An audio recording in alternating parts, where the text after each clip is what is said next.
Hello darlings, how the devil are we? So I have fantastic news for you, as some of you may have already picked up on, that we have a second tidbit of Death's Door. So I am here to go through all the juicy goodness that we've been given, and hopefully it'll give you a little bit of enlightenment, and maybe you'll even want to pick up a copy of the game. So in case you didn't watch the first video, I'll bring you up to speed with some minor details. It's made by Acid Nerve, and they are more specifically known for making Titan Souls.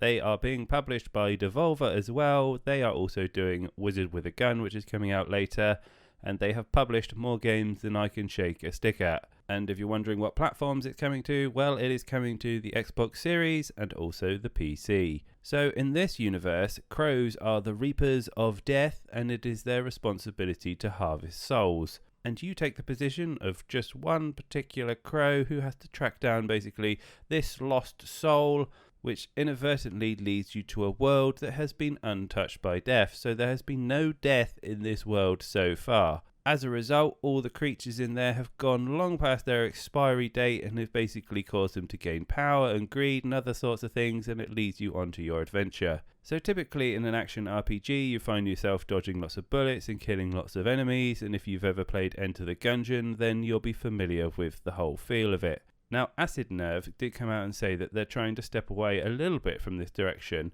but not completely. In Titan Souls, it was quite the opposite. There was lots of action, required you to do lots of precise movements and dodge lots of abilities. So yeah, Acid Nerve, in a nutshell, basically said they don't want to kind of have the game remembered per se for the mechanics, but more the vibe that the world creates. And that everything you run into has a really unique and distinct feel that you wouldn't necessarily get playing other games. And we'll go into this a little bit later on, but I think you can already get an idea of that. When you look at the trailer, you see that there are lots of greys and very unique enemies, and they've got this really unique geometric style throughout the game. The other thing I really liked about the trailer is that they haven't put their whole eggs into one particular basket, so everything isn't grey and gloomy consistently, but it actually splits them up. So not everything is completely grey all the time. It's not going to set the tone for like a completely depressing game or completely sinister all the time. There's actually some cute, more lush areas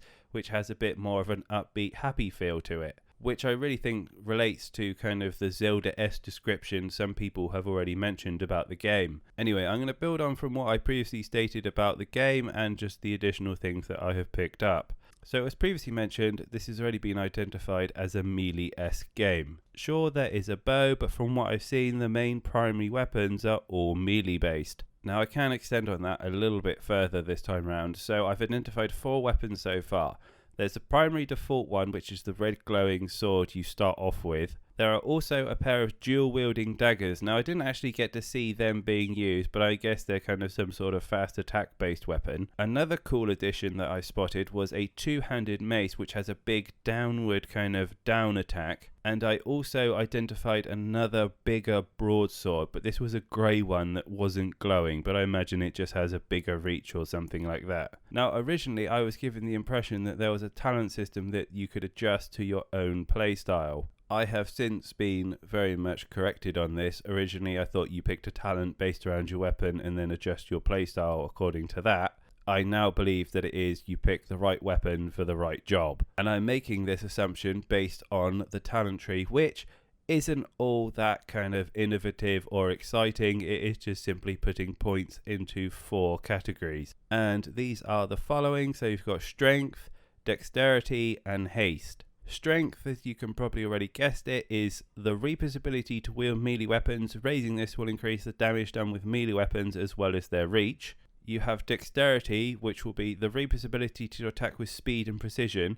Raising this will allow the Reaper to charge their melee attacks and range attacks faster and increase the speed at which melee attacks can be chained together. Now this does sound a little bit cool because I'm getting the impression that you can actually swap weapons as you're attacking now. So maybe you use your sword initially and then you finish off with a hammer, but I am just guessing and speculating at this. Because the other flip side to this is it is just a case of maybe your sword has a 3-hit combo and it means it will do the 3-hit combo that little bit quicker, which if I was a betting man would probably bet on that rather than the prior. The last stat that I know anything about, which was haste, this is the Reaper's speed and grace of movement, Raising this will give the Reaper a greater base speed, faster dodges, and less cooldown between the dodges. And the last one is a ranged one, which I didn't get to read the description of, but I'm guessing that it just increases the damage of it, because we already have a stat that increases the speed of the attack.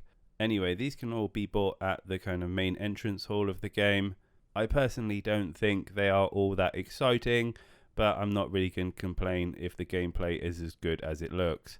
So I just want to talk about a few other extra abilities that I've noticed throughout the game as well. So previously we already identified a dodge ability, which is used to roll out of the way of enemy attacks, and there is also a ranged bow attack as well. To add extra things into the mix, there is also a hook shot like ability which you can fire at enemies and zoom onto them. So originally I thought I found two like spell abilities. Turns out there's only one. It was a fireball-esque ability. It was like a kami hard charge up kind of movement, and then you fire it towards the enemy or whatever target you want to do.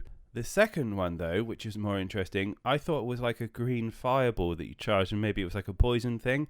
I have since found out that there is a parry ability in the game that allows you to hit back the projectiles of enemies. And this looks like it's going to be a core part of some boss mechanics, as you see their projectile coming towards you and then you hit it back with your blade. Now, I've seen this being done twice now, but they were both with the daggers. So I don't know if that's a special ability of the daggers, but either way I thought it was a cool little mechanic to just mention.